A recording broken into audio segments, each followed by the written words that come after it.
देखेंगे। तो पहला क्वेश्चन है, निम्न में से कौन सा भौतिक परिवर्तन है।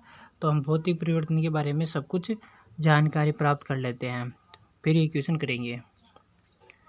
तो भौतिक परिवर्तन उसे कहते हैं जिसमें नया पदार्थ नहीं बनता है। जैसे कि दूध है, जैसे कि क्या है कि जैसे कि पानी है, पानी को हम गर्म करेंगे तो गर्म करेंगे तो भाप बन जाएगी, और उसको ठंडा करेंगे तो वापस पानी बन जाएगा। तो कोई नया पदार्थ नहीं बन रहा है। जैसे कागज़ है, कागज़ को हमने फाड़ दिया तो उसको चिपका के हम वापस कागज़ प्राप्त कर सकते हैं।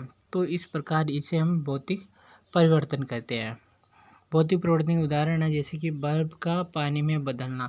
तो बर्फ़ पानी में बदलेगा तो हम उसको वापस ठंडा करके वापस पानी में बर्फ़ बना सकते हैं। जल का भाप में बदलना, तो जल को हम गर्म करेंगे तो भाप में बदल जाएगा, और भाप को वापस ठंडा करेंगे तो जल में बदल जाएगा। लोहे को गर्म करने पर लोहे के लाल होना, लोहे को हम गर्म करेंगे तो लोहा लाल हो जाएगा, और उसको ऐसे वापस छोड़ देंगे, ऐसे पड़ा रहने देंगे तो वो वापस अपने सामान्य कलर में वापस आ जाएगा। तो उसमें कोई परिवर्तन हुआ नहीं हुआ। तो ये परिवर्तन नहीं होता है तो उसे हम भौतिक परिवर्तन कहते हैं। जैसे नमक का क्रिस्टलीकरण, जैसे नमक को हम जैसे क्रिस्टलीकरण करते हैं तो वापस उसको फोड़ देंगे तो वापस वो नमक वापस प्राप्त हो जाएगा।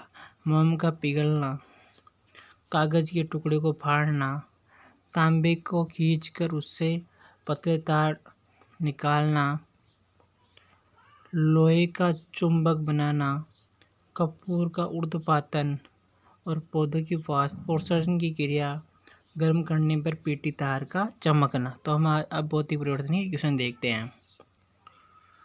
तो भौतिक परिवर्तन क्वेश्चन क्या दे रखा, निम्न में से कौन सा भौतिक परिवर्तन है।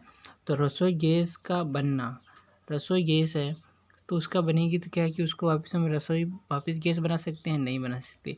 दूध का फट जाना, दूध का फट जाएगा तो क्या है कि उसको हम दही बन सकता है, किंतु वो दूध वापस नहीं प्राप्त कर सकते हम। जल में चीनी का घुलना, जल में चीनी घुल गई है तो क्या है कि हम चीनी को वापस प्राप्त कर सकते हैं, बिल्कुल कर सकते हैं उसको गर्म करके। भोजन का पचना, तो भोजन पच चुका तो क्या उसको भोजन को वापस प्राप्त कर सकते हैं, नहीं कर सकते। तो इसका आंसर होगा जल में चीनी का घुलना। अगला क्वेश्चन है, निम्न में कौन सा रासायनिक परिवर्तन का उदाहरण है। तो रासायनिक परिवर्तन के बारे में हम देख लेते हैं। ऐसा परिवर्तन जिसमें कोई नया पदार्थ बनता है उसे रासायनिक परिवर्तन कहते हैं, और रासायनिक परिवर्तन एक स्थायी परिवर्तन है।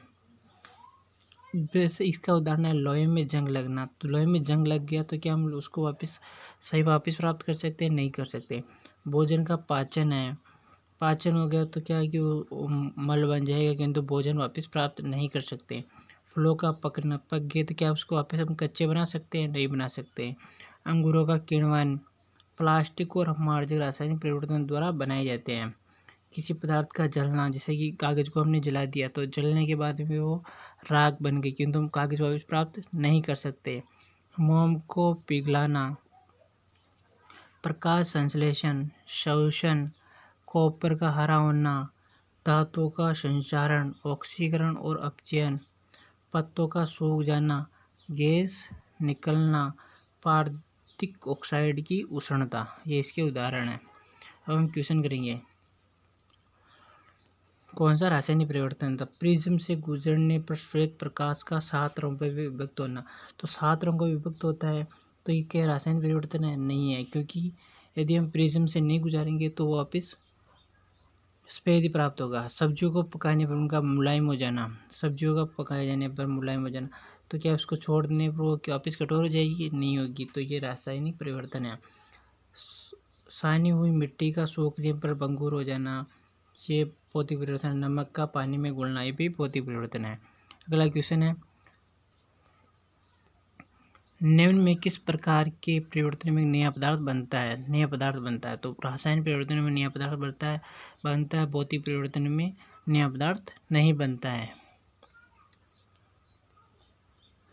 निम्न में से कौन सा भौतिक परिवर्तन का उदाहरण है। तो कागज का जलना, जल गया तो क्या उसी को वापस कागज प्राप्त कर सकते हैं, नहीं कर सकते। जंग लग गया तो वो भी वापस पुराना पदार्थ प्राप्त नहीं कर सकते हम। पानी का उबलना, पानी को उबाल दिया तो वापस उसको ठंडा करेंगे तो भाप से वापस पानी बन जाएगा, तो ये इसका भौतिक परिवर्तन है। निम्न में से भौतिक परिवर्तन का उदाहरण है। तो भौतिक परिवर्तन कागज़ का फटना, फट गया तो उसको चिपका देंगे, तो ये भौतिक परिवर्तन का उदाहरण है। पेड़ का काटना, तो कट गया तो उसको हम चिपका सकते हैं। जल का बर्फ़ बनना, बर्फ़ बन गया तो वापस उसको गर्म करके वापस जल प्राप्त कर सकते हैं। तो सभी उदाहरण इसके भौतिक परिवर्तन के है। अगला क्वेश्चन है, कक्ष तापमान पर दूध के इकट्ठा होने में शामिल है। तो दूध से हम दही प्राप्त कर रहे हैं, तो क्या दही से हम वापस दूध प्राप्त कर सकते हैं? नहीं कर सकते। तो कौन सा परिवर्तन है? रासायनिक परिवर्तन है। अगला क्वेश्चन है, निम्न में कौन सा एक भौतिक परिवर्तन है? भौतिक परिवर्तन है तो क्या लकड़ी के लट्टे को छोटे टुकड़ों में काटना एक भौतिक परिवर्तन है, क्योंकि गट्टों को हम वापस जोड़ सकते हैं। अगला क्वेश्चन है, मोमबत्ती जलने के दौरान किस प्रकार का परिवर्तन होता है? तो मोमबत्ती जलने के दौरान रासायनिक तथा भौतिक दोनों प्रकार के परिवर्तन होते हैं। निम्न में से कौन सा एक रासायनिक परिवर्तन नहीं है? रासायनिक नहीं मतलब भौतिक परिवर्तन है। लोहे में जंग लगना रासायनिक परिवर्तन है।